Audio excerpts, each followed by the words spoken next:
Coco tells a warm and touching story about dreams, family, and memory. Next, let's step into this story together and learn simple, practical English expressions in a relaxed way. A long, long time ago, in a small town in Mexico, there lived a lively and ordinary family, the Rivera family.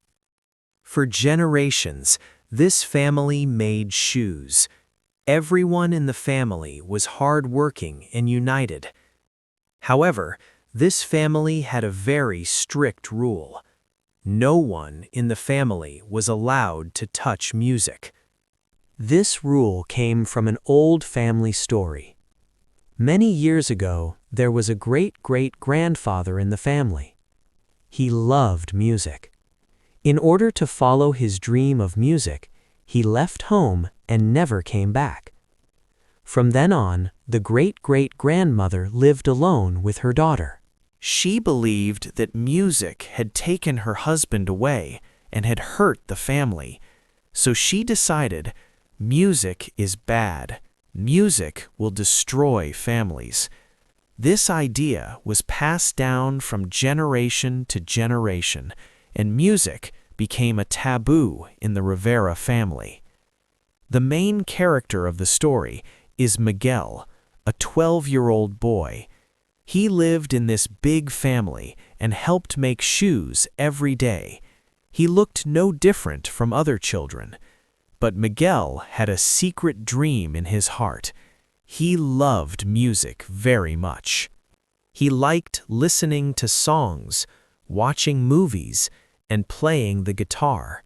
He especially admired a legendary singer, Ernesto de la Cruz. Ernesto was one of the most famous musicians in the world.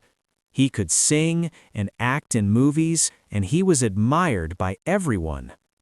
Miguel often hid in the attic, secretly watching Ernesto's old movies and practiced playing with a broken old guitar. He dreamed that one day he could also stand on a stage and sing for the whole world. But he knew that if his family discovered his love for music, they would be very angry. The annual Day of the Dead arrived. On this day, every family prepared photos, food, and flowers and placed them on altars to welcome their deceased relatives home. People believed that as long as the photos were there, their loved ones could return to visit the family. Miguel's family also prepared a grand altar with photos of all their ancestors on it. On this very day, the town was going to hold a music competition. Miguel really wanted to take part, but he did not have a guitar. Because his family discovered that he had been secretly playing music, they became furious, and his grandmother smashed his guitar. Miguel was extremely heartbroken. He felt that his family did not understand him at all and did not respect his dream. He angrily said to his family, "I must make music." Then he ran away from home.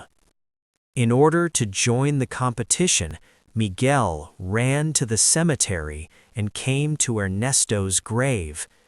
He found a beautiful guitar in front of the grave. He thought the guitar belonged to Ernesto, so he secretly took it and prepared to play a song. But when he played the first note, something strange happened. The world began to change. Miguel discovered that he had become a transparent person. Living people could not see him, but he could see deceased relatives. He had entered the land of the dead. The land of the dead was colorful and lively. There were tall buildings, bridges, and lights. Skeletons were everywhere, but it was not scary at all. The spirits sang, danced, and chatted, living happily. Soon, Miguel met his deceased family members. They were both surprised and angry because living people were not supposed to be there. His family told him that if he wanted to return to the living world, he had to receive a blessing from an ancestor before sunrise. But the condition was that he must give up music. Miguel could not accept this condition, so he ran away. In the land of the dead, Miguel met a poor but talkative skeleton, Hector. Hector hoped that Miguel could help him return to the living world because his photo was not placed on any altar and he was about to be forgotten. The two of them made a deal. Hector would help Miguel find Ernesto and receive a blessing. Miguel would help Hector bring his photo back to the living world. So they began a wonderful and dangerous adventure. Miguel finally met the idol he had admired for so long, Ernesto. At first, Ernesto seemed very kind and even promised to give Miguel his blessing. But soon, the truth was revealed. It turned out that Ernesto was not a hero. The one who truly wrote the songs and truly had talent was Hector. In order to become famous, Ernesto stole Hector's songs and even caused his death. Miguel was deeply shocked and extremely disappointed. At the same time, Miguel finally understood everything. Hector was not a bad person. He was Miguel's great-great-grandfather. He had left home only to bring a better life for his family. But he wanted to return home and never had the chance. The family had misunderstood him for many years. Time was running out. If Miguel could not return to the living world, he would stay in the land of the dead forever. At the last moment, Miguel received the true blessing and returned to the real world. He immediately ran home and found his elderly great-grandmother, Coco, whose memory was fading, and sang for her the song Hector had written for her, "Remember Me." The music awakened Coco's memories.